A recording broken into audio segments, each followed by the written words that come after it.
रुक करते कुछ अन्य खबरों का। तो आंदोलन कर रहे किसानों के साथ आज केंद्र सरकार की एक और दौर की वार्ता होगी।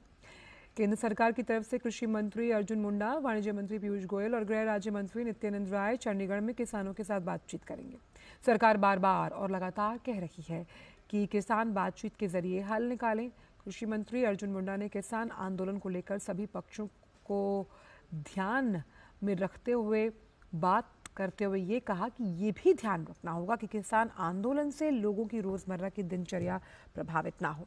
इस बीच किसानों को हरियाणा में प्रवेश करने से रोकने के लिए हरियाणा के 15 जिलों में धारा 144 लागू कर दी गई है। आंदोलन के जवाब में अर्धसैनिक बल के 64 कंपनियां और राज्य पुलिस की 50 कंपनियां तैनात की गई हैं।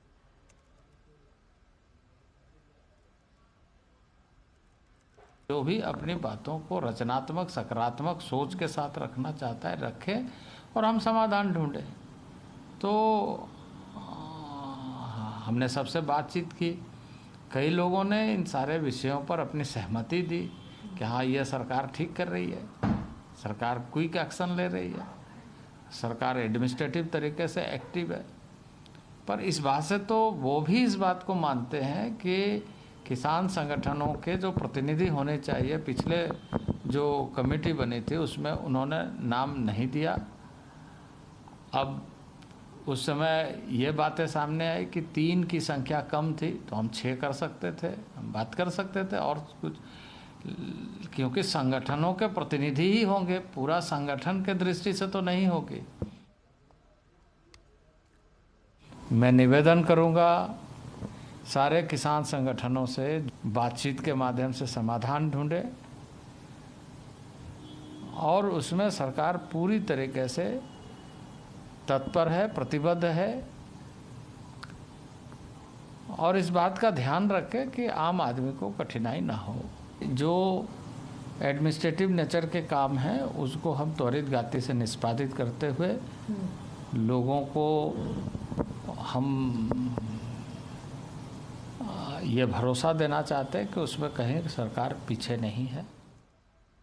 आंदोलन की बात की जाए तो सिंधु बॉर्डर पर प्रदर्शनकारी किसानों के आंदोलन से जनजीवन व्यस्त है। आंदोलन का सबसे ज्यादा खामियाजा आम आदमी, मजदूर और कारोबारी भुगत रहे हैं।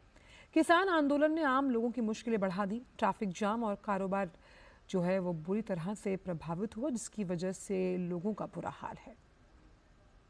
आदमी जो है इससे बिल्कुल परेशान है, चाहे वो अपना विद्यार्थी है, चाहे कोई बैंकर है या सीनियर सिटीजन है, कोई भी, हर आदमी परेशान है इससे। किसानों को शांति प्रिय आंदोलन चलाना चाहिए। बैंकिंग का, पोस्ट ऑफिस का, बच्चों की पढ़ाई पे बड़ा असर हो रहा है। रास्ते बंद होते हैं तो आप समझ सकते हैं कि कोई भी मरीज कहीं पर जा रहा होता है उसे कितनी परेशानी होती है। नाकेबंदी की वजह से मतलब सारा बंद पड़ा और बहुत नुकसान हो रहा है रोज की डेली का। मतलब हमारा मेरा यहाँ टायर पंचर का दुकान है सामने इसी पेट्रोल पंप पे। पिछले बार भी मेरे साथ ऐसा हुआ कि 13 महीना पूरा पंप ही बंद रहा, हम लोग का सारा सिस्टम बंद रहा, काफ़ी परेशानियों का सामना करना पड़ा और इस बार भी यही इसी हालात से हम लोग गुजर रहे हैं। सामान आने जाने में काफ़ी दिक्कतें हो रही हैं, जिस वजह से फैक्ट्री में लेबर खाली बैठानी पड़ रही है हम लोगों को। माल आएगा नहीं तो फिर काम कैसे होगा, तो हम लोग घर जाने के लिए सोच रहे हैं। मेरा यहाँ होटल है जन्नत के नाम से।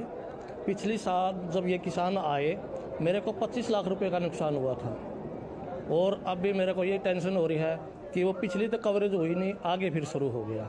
जिस रास्ते पे चलने में 5-7 मिनट का टाइम लगता है, उस रास्ते में आधा घंटा पौना घंटा साधारण है। तो समस्या तो जनता को ही है। जो आदमी आधे घंटे में अपनी ड्यूटी पहुंचता था वो बेचारा 2 घंटे में पहुंच रहा है। किसान आंदोलन से संबंधित 2 जनहित याचिकाएं पंजाब और हरियाणा उच्च न्यायालय में दायर की गईं। अदालत ने इस बात पर जोर दिया कि राज्य सरकारों को अपने नागरिकों की सुरक्षा और सुविधा सुनिश्चित करनी चाहिए और उन्हें होने वाली किसी भी असुविधा को रोकने के लिए उपाय करना चाहिए।